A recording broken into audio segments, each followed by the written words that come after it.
বেতোয়া নদীর তীরে গড়ে ওঠা ওরছা নগরী। বুন্দেল রাজা শ্রী রুদ্রপ্রতাপ সিং 1600 খ্রিস্টাব্দে এই শহর তৈরি করেছিলেন। বুন্দেল রাজাদের এটি রাজধানী ছিল 1600 থেকে 1800 খ্রিস্টাব্দ। এখানে প্রচুর সুন্দর সুন্দর মনুমেন্ট আজও দাঁড়িয়ে আছে। আপনাদের প্রত্যেককে আমরা ঘুরে দেখাবো সেই সব জায়গা। ওরছাতে আমাদের রাতের ঠিকানা ছিল এমপি ট্যুরিজমের বেতোয়া রিট্রিট।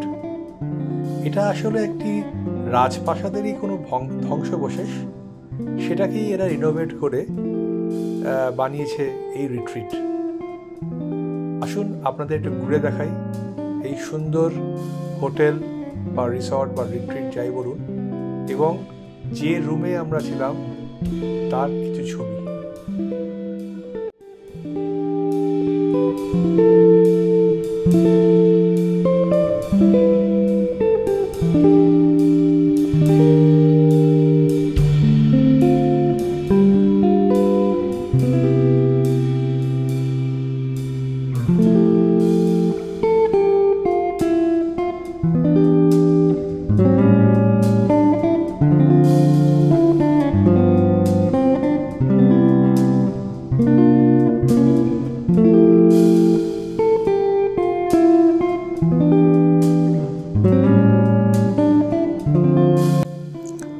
এই ঘরটাই ছিল আমাদের ওরছার দুরাতের ঠিকানা। দরজা দিয়ে ঢুকে বড় একটি ঘর, আধুনিক যা সরঞ্জাম সবই আছিল এই ঘরে। বড় একটি খাট, সোফা, একটি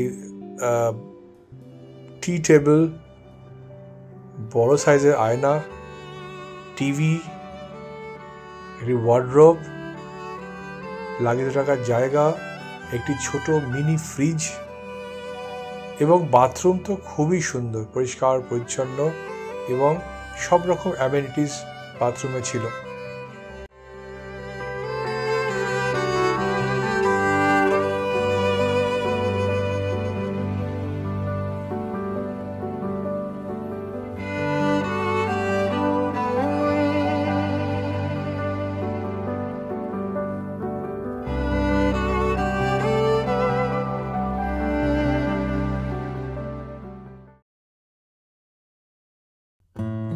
আচ্ছা, একটা কথা জানিয়ে রাখি, ওরছা কিন্তু ইউনেস্কো ওয়ার্ল্ড হেরিটেজ সাইটের তকমা অলরেডি পেয়ে গেছে।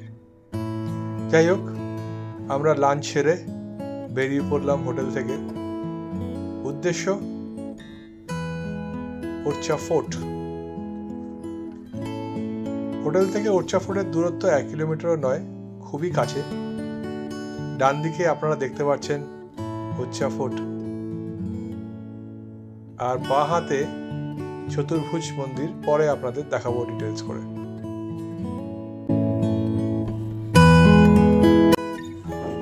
এই ওরছা ফোর্ট 3টে কমপ্লেক্সে বিভক্ত।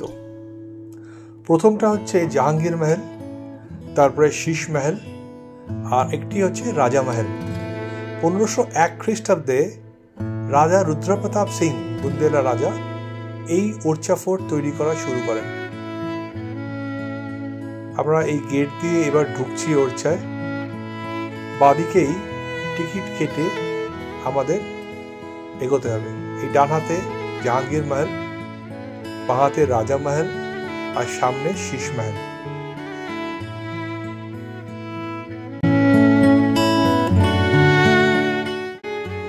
এবার আমরা জাহাঙ্গীর মহলের ভেতরে প্রবেশ করব।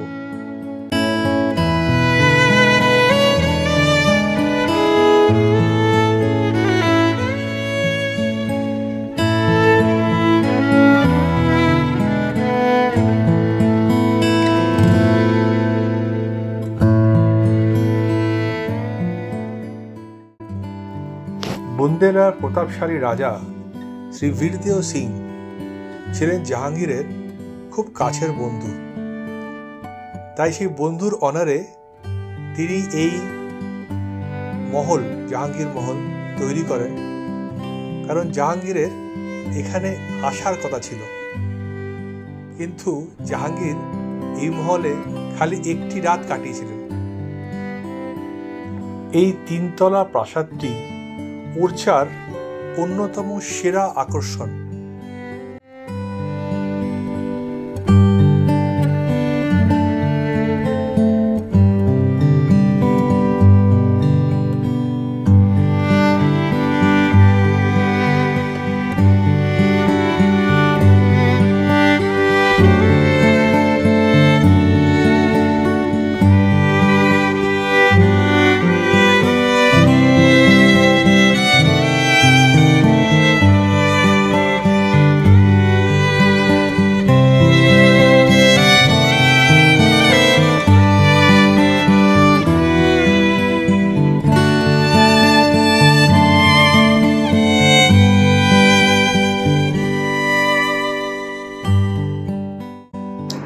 জাহাঙ্গীর মহলের তিনতলার বারান্দা থেকে দেখা ওরচার স্কাইলাইন।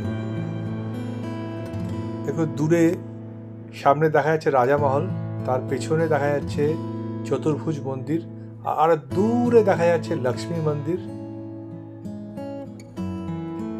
এটা হচ্ছে চতুর্ভুজ মন্দির আর এটা হচ্ছে লক্ষ্মী মন্দির। আরও যদি বাঁ দিকে আমরা ক্যামেরাটা প্যান করি তাহলে আমরা দেখতে পারবো বেতোয়া নদীর পাড়ে ছত্রি, বুন্দেলা রাজাদের যে সমাধিস্থল ছত্রি বা সেরোটেপ, সেইগুলো, আর দূরে জঙ্গল। অপূর্ব দৃশ্য এক।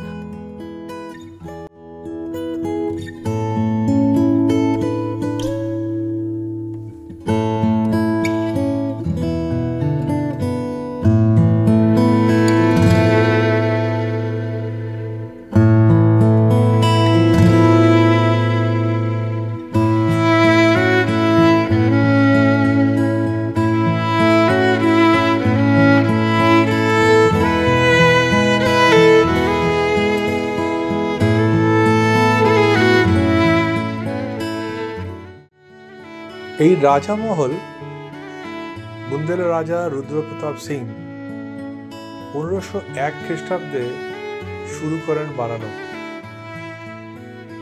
প্রায় 50 বছর লেগেছিল এই প্রাসাদ বানাতে। আমরা মেন দরজা দিয়ে ঢুকে প্রবেশ করলাম প্রাসাদের অন্দরমহলে।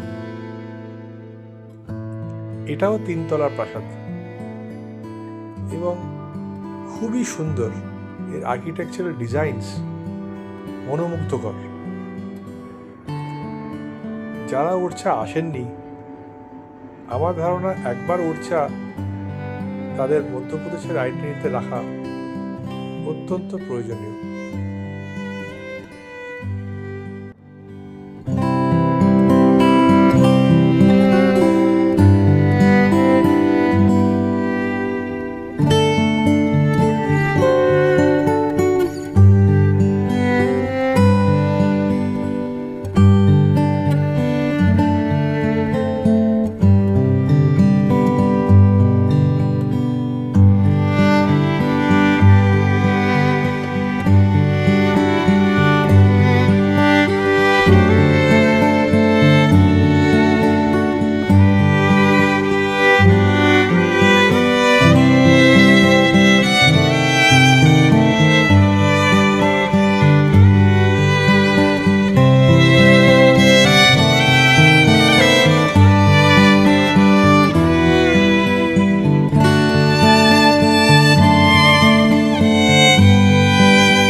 नमस्कार नमस्कार नमस्कार, थैंक यू।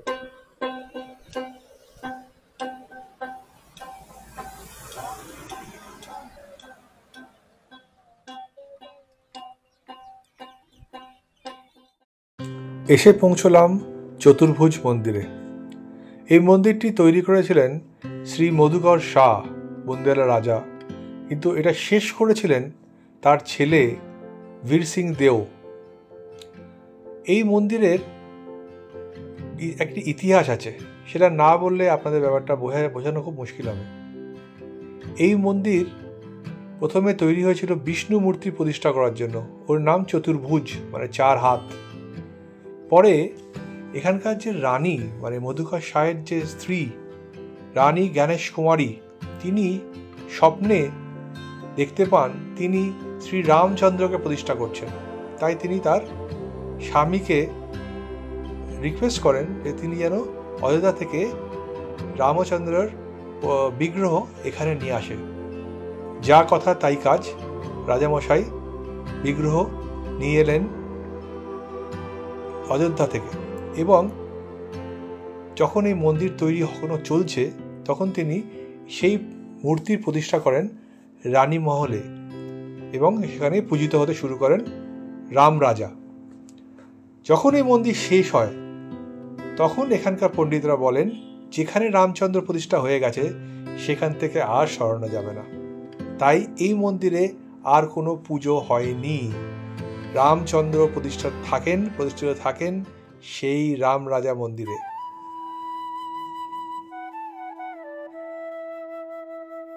এবার আমরা এসে পৌঁছলাম লক্ষ্মী মন্দিরে, যেটি ওরছা শহর থেকে প্রায় 3 কিলোমিটার দূরে। একটি পাহাড়ের টিলার ওপর একটি ইউনিক আর্কিটেকচারাল স্টাইলে তৈরি এই মন্দির। ট্রায়াঙ্গুলার শেপ, সামনেতে দেখলে মনে হবে এটা একটা ট্রায়াঙ্গুলার শেপের মন্দির, মানে 2টো ডানা 2 হাত বাড়ির আছে। আর এর ওপর থেকে এই ওরছা শহরের স্কাইলাইন, যত বড় বড় মনুমেন্ট আছে তার স্কাইলাইন অসম্ভব সুন্দর লাগে দেখতে। আসলে এই মন্দিরের ভেতরটা আপনাদের ঘুরে দেখাই। এত সুন্দর আর্কিটেকচার আর ভেতরে এত সুন্দর পেইন্টিং আছে, ভারতবর্ষের আমার মনে হয় খুব কম এনচ্যান্টিং আছে। I have been to Khajuraho also. I'm getting a sharp similarity between the two cities. And this Orcha is fantastic.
এবার এসে পৌঁছলাম বুন্দেলা রাজাদের ছাত্রীতে। এটি বেতিয়া নদীর তীরে বুন্দেলা রাজাদের সমাধিস্থল। সুন্দর, প্রায় সূর্য হেরে পড়েছে পশ্চিমে, আর আমরা ঘুরে দেখছি সেই সমাধিস্থল বা ছাত্রী, বা ইংলিশে এটাকে সেনোটেপ বলে।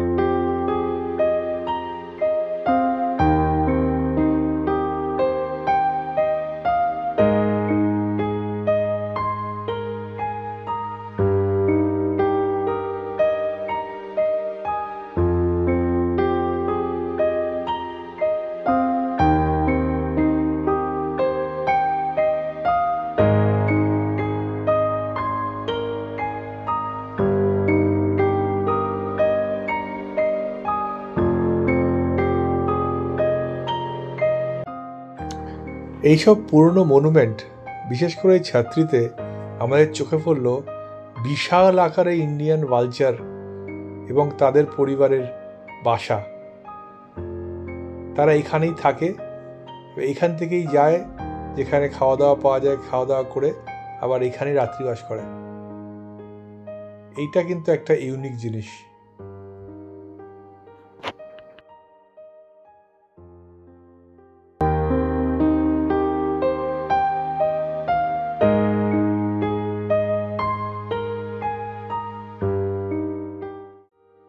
খরস্রোতা বেতোয়া বয়ে চলেছে এই ওরচা নগরীর পাশ দিয়ে, আর ধীরে ধীরে সন্ধ্যে নেমে আসছে, আর আমাদেরও এবার ঘরে ফেরার পালা।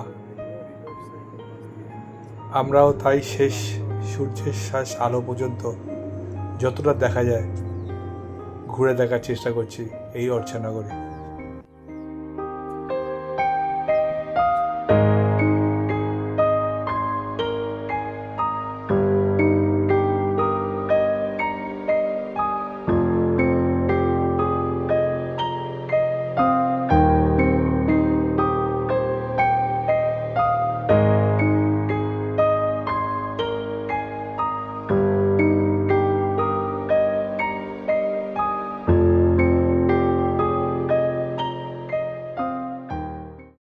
ভারতবর্ষে একমাত্র ওরচাতে রাম রাজা হিসেবে পূজিত হন, তাই এই রাম রাজা মন্দির।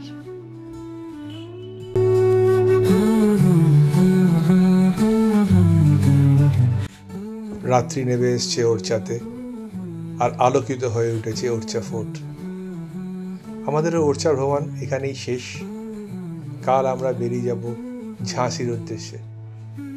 আশা করি আপনাদের এই ট্রাভেল ব্লগটি ভালো লেগেছে, আর যদি ভালো লাগে তাহলে অবশ্যই শেয়ার এবং লাইক বাটনটা একটু টিপে দেবেন, আর আরও ভালো লাগলে আমাদের চ্যানেলটিকে একটু সাবস্ক্রাইব করে নেবেন। ধন্যবাদ।